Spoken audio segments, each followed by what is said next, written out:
Hey folks, welcome back to the shop on an off week. I just want to let you know what's happening this week. First off, I'm starting to make mistakes, okay, which means it's hot in here and I'm trying to hurry up. And even when I'm recording this little bit, this is take 2, by the way, because I forgot to turn the mic on the first one because I'm trying to be in a hurry. Anyway, I am deep into the middle of a big wall unit build. Okay, and this is not something I normally do, but it's what I'm doing. And so what you can't see is behind you and over to your left is just stacks of pieces, cut pieces of plywood that need to be put together to make something. So what's not going to be on that video is I just got done fixing a mistake that I made, and it's not a mistake in the plans. The plans were spot on. I cut the piece the wrong direction, right? So it was something I had to cut on the table saw, and it was a piece about this wide, and what I should have done was actually run it through the table saw this way, and I didn't. I ran it through the table saw this way. So fortunately, I have a pretty decent sized piece of scrap that I was able to get that. It was one shelf. It was the last shelf I needed to cut, and I messed it up. But it blows my mind how much that slows things down when you're kind of in a flow. Once I turn the camera off and I can work for a couple of hours, I get into a rhythm. The camera slows me down. I turn on music and I turn it up and I can get into a flow. But as soon as you make a mistake, it all comes to a stop. I had to cut that piece with a circular saw. Well, my circular saw is not in the shop, it's in the garage. I had to go find it. It just slows everything down and it messes up your flow. So I just got done fixing that mistake, and I thought I'd take a small break here and just talk with you guys for a little bit. But I have a question for you. I think this is going to come out to be 3 questions. One, how do you justify a new tool purchase? Okay. How much thought goes into should I buy this tool or not? Now, I know there's some guys out there, I want a tool, I'll go buy it. Well, the rest of us live in a reality land where we're married and we have bills and finances that we have to think about. So the question is how do you justify a new tool purchase? Do you base it on how often it gets used, that type of thing? How do you justify that? The other questions have to do with a specific tool. Now, every YouTube woodworker I watch, anytime they're making anything out of sheet goods, well, they just go over and they grab their track saw, and zip it away. And that would have saved me so much time on this project. But I don't have a track saw. And I'm trying to figure out justifying buying one. I think currently the cheapest track saw on the market right now, I think, is $125, and that I believe gives you like maybe a 4 or 6 foot piece of track.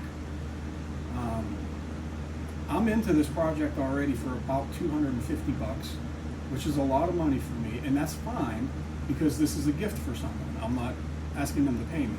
This is truly, it's just a gift. I want to do this for my daughter-in-law. So it's not a complaint, it's just a fact. I'm into this for $250. Can I justify another $125 to buy a tool that will make this project easier? So that leads me to my next question. Do you have a track saw? Okay, and if you do, how often do you use it? Okay, how do you justify the purchase? Do you have a track saw?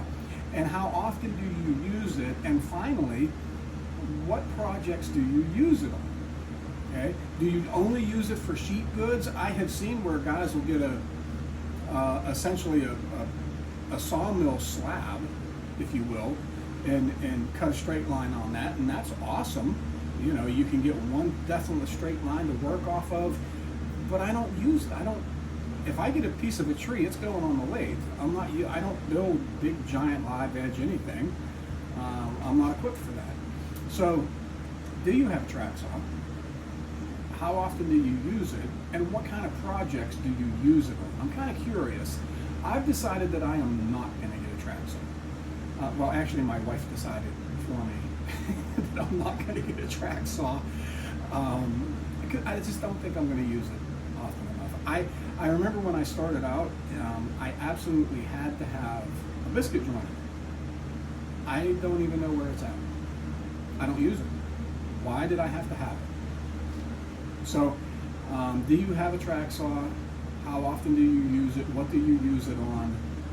What kind of projects? And how do you justify the purchase of a new tool? Anyway, that's what I got for today. I've got to get back to work.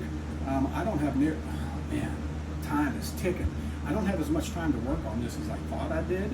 And actually, this video is the video of this build is going to have to be split into 2 videos, because I can't actually put this together until the day I normally publish the video, and it's not going to be done.